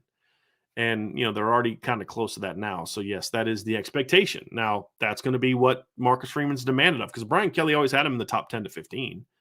If he's going to be a better coach than Brian Kelly, he needs to be consistently 5 to 10. There's going to be those years where you're 7th or 8th. I mean, Lowell's had those years where, you're breaking in a new quarterback, or you're a young team, or you have some injuries, whatever the case may be. Actually a young team. Not, we say we're young when we're not, but you're actually a young team. Tavis McKay, I know we are saying this class can be amazing. However, what is the most exciting thing specifically about O-line potential for the cycle, and what could be the biggest pitfalls for the cycle in regards to offensive line recruiting? I mean, as far as the players that we've talked about, I think that the highest potential is if you get a guy like a Monroe Freeling into the class who is a true left tackle prospect and a true offensive tackle just in general, then the prospects of getting Charles Jagassaw and letting him develop into whatever he develops into is the biggest upside for me, because I feel good about guys like Austin Cereville or Sam Pendleton, depending on who comes into the class, or maybe even kind of moving down the board a little bit. Like, I think those guys will kind of fill in and be good players for Notre Dame, but I really do think that Monroe Freeling unlocks everything. He kind of gives you a little bit of leeway as far as where guys can play, how confident you are moving a tackle inside the guard if you feel like that's the best spot for him. So the biggest pitfall on that same kind of wavelength is if you don't get a true tackle in this class that you're comfortable with full-time at offensive tackle, if you don't get a guy like a Monroe Freeling, then you're pigeonholing, in my opinion. And it's going to sound weird because people are like, oh, pigeonholing a guy to stay at offensive tackle. But I really think that a guy like a Charles Jagassaw has so much versatility and position flexibility where I just want him to decide. I want his body and his tenacity to decide where he ultimately ends up. If and the openings that are there, that's the other part too, is like if you pigeonhole a guy at tackle, that may sound as a negative, but if there aren't any tackle jobs open and there's 2 guard jobs open, but you stubbornly are like, no, we're going to leave him a tackle, then you're that's what we mean by pigeonholing him, is because you're not allowing his game and the opportunities to move like they did with the Jarrett Patterson, like they did with Tommy Kramers and Aaron Bankses and guys like that, where, hey, we're going to make this move inside because the opportunity is going to come sooner for you there. That's another reason why pigeonholing a guy into a tackle or guard or center spot is not always the best thing for him. So I'm sorry, Ryan, I just wanted to add that point. No, it's perfect context to the question. I really think that you need to find at least one true offensive tackle in this class, and then you could have a guy or two that might have offensive tackle, offensive guard flexibility. Like that's just kind of the point to it. But if you don't have a guy like a Monroe Freeling that is absolutely a tackle, then you're going to have to force guys into positions maybe that don't fit them best long-term, potentially. Right. I mean, that might not be the case because Charles Jagassaw might just be a great offensive tackle and the conversation changes a little bit. But I think Monroe Freeling gives you a lot of flexibility. The most exciting thing for me, Ryan, is I believe that this class has a chance to combine the last 2 classes. And what I mean by that is this. The 2021 class was very high on top-level players, but it lacked the depth. 2020 was the same way. 2 really good players at the top, Tosh Baker and Michael Carmody. Again, we're looking at recruiting rankings, not what they've turned out to be. But no depth because they only signed 2 linemen. And then 2022 had really one really, really good player in Billy Shrouth, and then just a lot of good players, like a lot of good depth. Not really any elite guys. This class has a chance to be both. It has a chance to land some elite talent, which I believe Jagassaw and Freeling are. But it also has a chance to be really good depth class. If you get, let's just say your class is Jagassaw, Freeling, Cereville, and Pendleton. I really wish there was one more pure tackle. I would want that, but that's high level talent and really good depth in one class. That's what Heastan used to do all the time. And that's what I would hope that he can kind of get back to. That's going to be the key. But there was a couple times in his tenure where they were a guy short because he did focus on such a small group. So that's going to be the interesting piece about this thing too. The pitfall is just that you don't close, because if you don't close when the guys are on your board now, you got to start from scratch with other players, and that's going to be a problem. So that would be my biggest pitfall. We got 2 more here. Christopher, we read your question, Christopher, but I don't think I thanked you for the super chat. That's my fault. Thank you very, very, very much for that super chat. We really appreciate it. Got a super chat from Antoine Johnson, our new resident Michigan fan. Antoine bringing good conversation to the chat, even though he's incorrect on the Notre Dame offensive line recruiting versus Ohio State's. Giving Ohio State's new defense, they play with an extra safety. Do you think Notre Dame is strong enough up the middle to play bully ball? I see Ohio State being weak. I love how he won't say Ohio State because he's a Michigan fan. He will just says Ohio being weak against the power run game.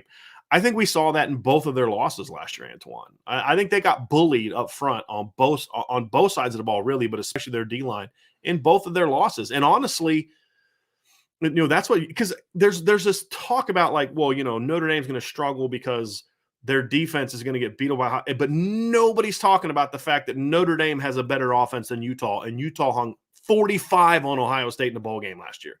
Like Notre Dame fans are freaking out about how Oklahoma State hung 37 on Notre Dame, but nobody's talking about how Ohio State gave up 45 to Utah. And how did Utah do it? They bullied Ohio State. And then that created some big play opportunities. So, yes, I agree. I think that Notre Dame has to be able to bully them. Now, it's going to come down to, can the offensive line play better than it did last year? Because if we're talking about last year's Notre Dame offensive line, no chance. They're not bullying anyone, much less Ohio State. But, yes, if this offensive line can be what it's capable of, yes, I believe they have a chance for that.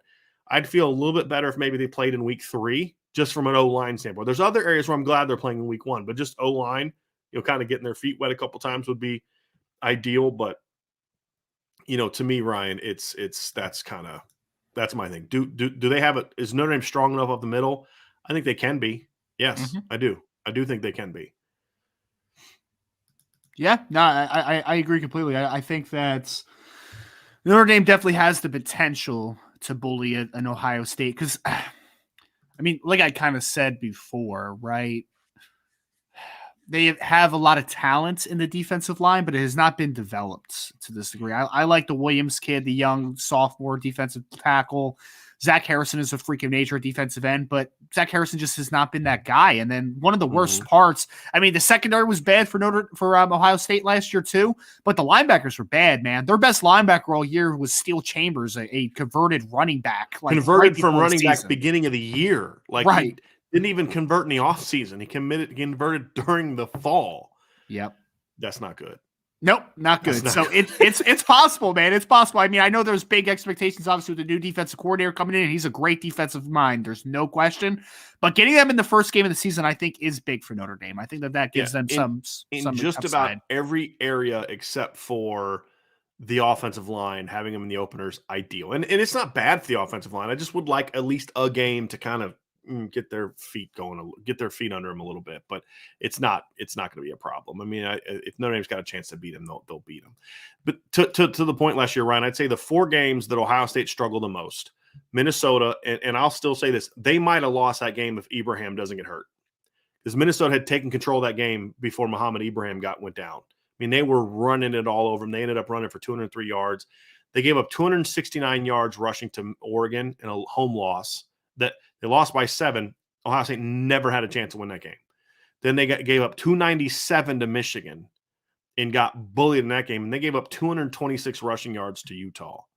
So, yeah, for all the talk about Notre Dame's defense, Ohio State's got a lot more problems. And here's a little note. The last 2 jobs that Jim Knowles took over did a great job of both. Did a great job at Duke, did a great job at Oklahoma State. The reality, however, is his teams in each of those first years at Duke and Oklahoma State, they actually gave up more points and more yards in his first season than they did the year before by the coach that he replaced, because it's a very complex system that takes a while to learn. And that's another reason why it is good that Notre Dame is playing them a little bit earlier in that regard. So I do think that is there. Chris from Morgan, whenever we want a follow-up, you don't have to give a super chat to get the follow-up if we don't understand something you say, but we do appreciate it. He said, I'm sorry, I meant to say 90% and up in terms of health rush blocks. I see us in the top 3 going forward. I think I understand what he's saying. It's maybe like, I'm 90% of what they were better than, I'm not quite sure, but look, if the offensive line is playing, if they have a top 5 offensive line, they have a chance to be a top 5 football team. I just think that's kind of how it goes, in my opinion. So got a last few. Bruce Scher, Pete Waiters. This is for our guy Pete. I'm a cancer survivor. Did the chemo thing. No fun. Prayers. I know it is tough. And I love, Pete actually has in his Twitter handle, I won't tell you what it is, but he actually has something like kicking cancer's ass or something like that, which I absolutely love. Absolutely love.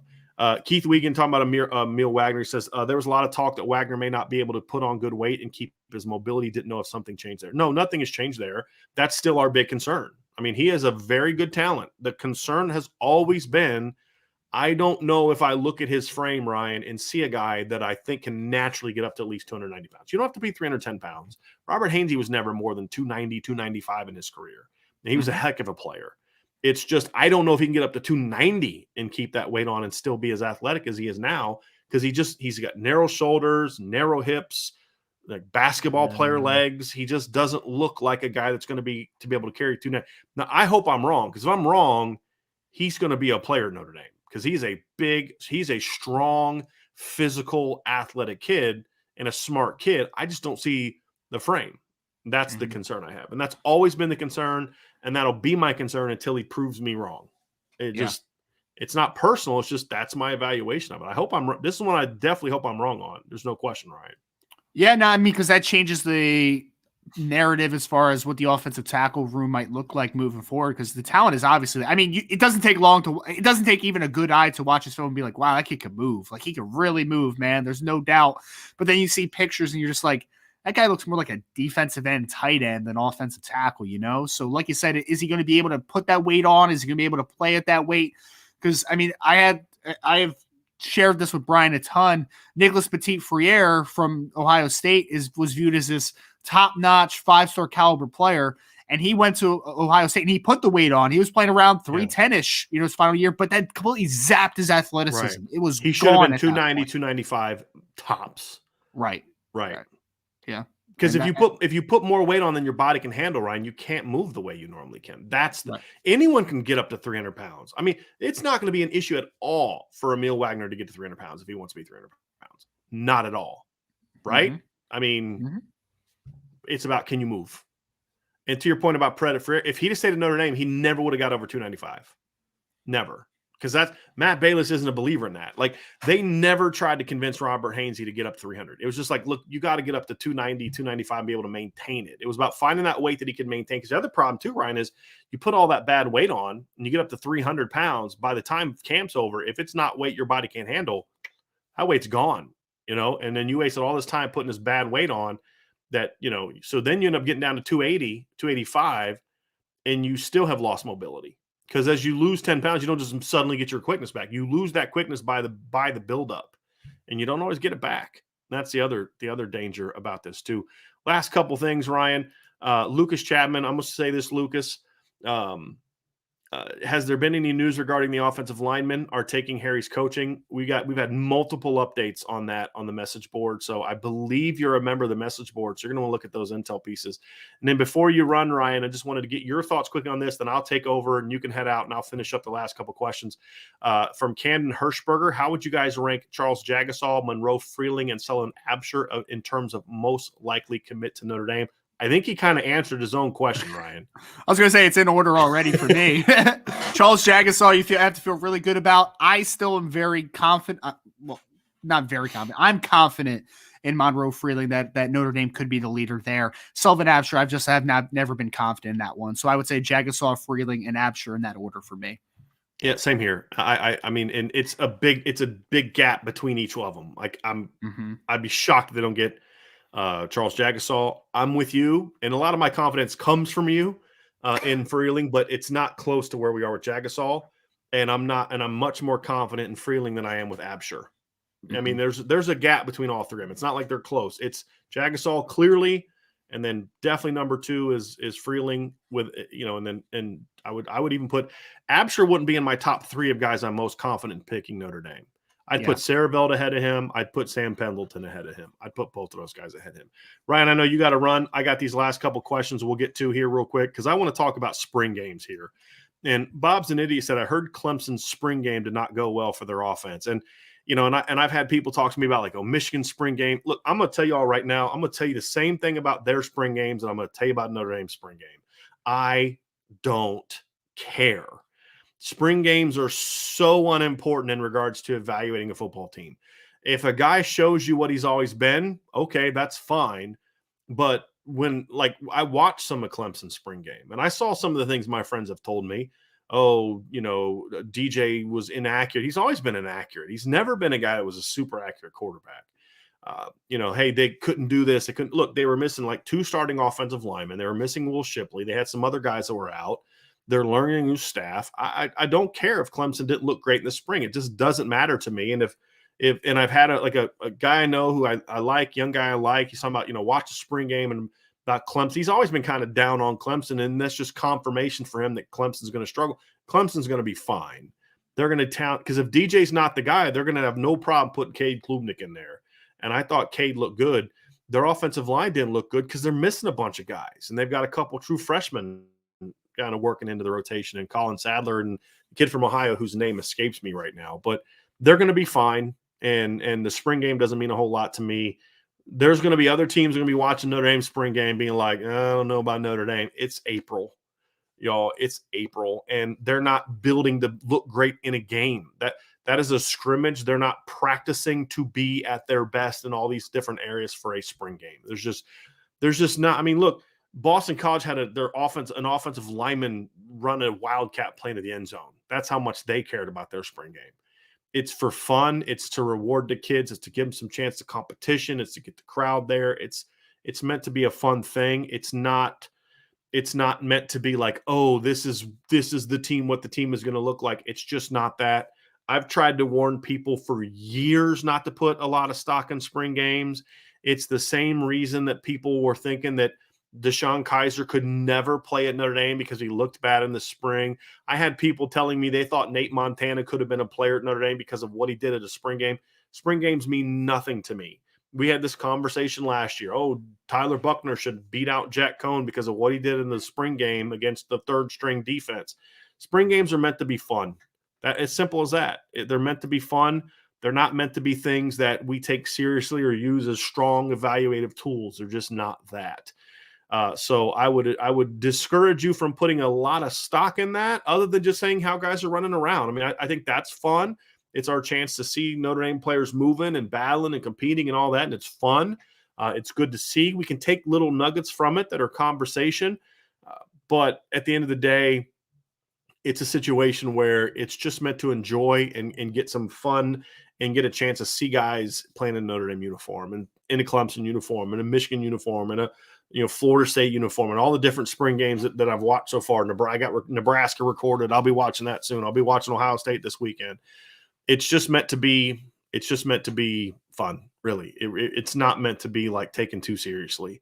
And I really wish that fans would stop putting so much emphasis on spring games, other than it's fun and we can talk about it and we can talk about what we saw. Hey, this guy ran around and looked good. And we can talk about, like, we'll have a post spring game show and we'll talk about who played well and who didn't play well. But in very rare instances will I see a spring game that, like, wow, okay, that moved the needle for me. But it's usually about a guy's athleticism, and that's the key to the whole thing. So I just wanted to kind of get that out there before we get out of here with that. So anyway, everybody, before you leave, hit that like button, okay? Hit the subscribe button, hit the notification bell. Make sure you check out our channel. If you have not gone to irishbreakdown.com and read the articles and all those different things, that's people say, how can we support you? I want to support you, but I don't have the money, or I'm cheap. Somebody in the chat said they're too cheap to be on the message board. That's fine. The ways you can support us still without spending a dime, right, is to watch our shows and read all the stories. Every single story that I publish at irishbreakdown.com is free. Every single one. I haven't put out a premium story in over a year. The premium aspect is the intel we give you on the message board, and there's great value to that. But there's a lot of great stuff we put on the message on the website as well. If you read that, we get paid off of page views because we have advertising and all those. So that's a way you can support us. And one way to do that, if you look in the description box below, you'll see our free newsletter. Goes out almost every morning now, not every morning, but most mornings, has links to the top stories from the previous day. Click on them, read them.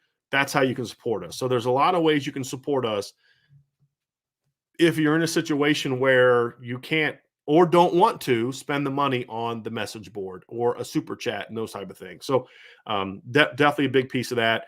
Sign up for the message board. Okay. I still say if it's $4.99 a month, it's not even a full Big Mac meal. Okay. $4.99 a month or $49.99 for a year. Great value, great content, lots of intel. The guys are doing a great job on that. And it allows me to then spend more of my time getting intel on the team. We had 2 intel pieces on the team last week, talked about quarterback, line play, some defense, the freshman linebackers, a lot of good stuff. So really make sure you're checking all of that stuff out and experiencing all the aspects of what Irish Breakdown has to offer, not just one. Because if you only look at one, like we have people ask questions on the message board, it's obvious they don't watch podcasts because we don't necessarily talk about everything on every channel. Sometimes if we talked about on the show, I don't talk about it in an article or on the message board, and vice versa. So you're going to really want to take in as much of it as you can. So anyway, that's going to do it for the Irish Breakdown podcast. We'll be back tomorrow, same bat time, same bat channel. I believe Vince will be back tomorrow for that. Vince won't be on the Mondays and Wednesday shows a whole lot moving forward because he's in the middle of baseball season. And those are very, very busy days for him. So that's the reason Vince is as just like it was last year. If you guys remember correctly, last year at this time, Vince wasn't on as many shows. I did more solo shows because Vince had baseball. And so now we don't have solo shows because we have Ryan and Sean helps out as well. So that's the reason we see more, because we're growing. I promised you all from the very beginning, if you make a commitment to Irish Breakdown and you do the things to help us grow, financially help us grow, that money's getting reinvested back into the product to make sure that we're expanding our staff, that we're doing more things to make sure the content and the product becomes even better. That's my commitment to you, and I believe you guys will see that I have definitely honored that up to this point in time.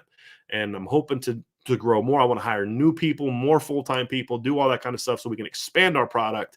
But we can only do that with your support. So make sure that you're checking out and supporting us in all the ways possible. So for the rest of Irish Breakdown staff, I'm Brian Driscoll. Y'all have a great rest of your day, and thank you so much for joining the Irish Breakdown podcast.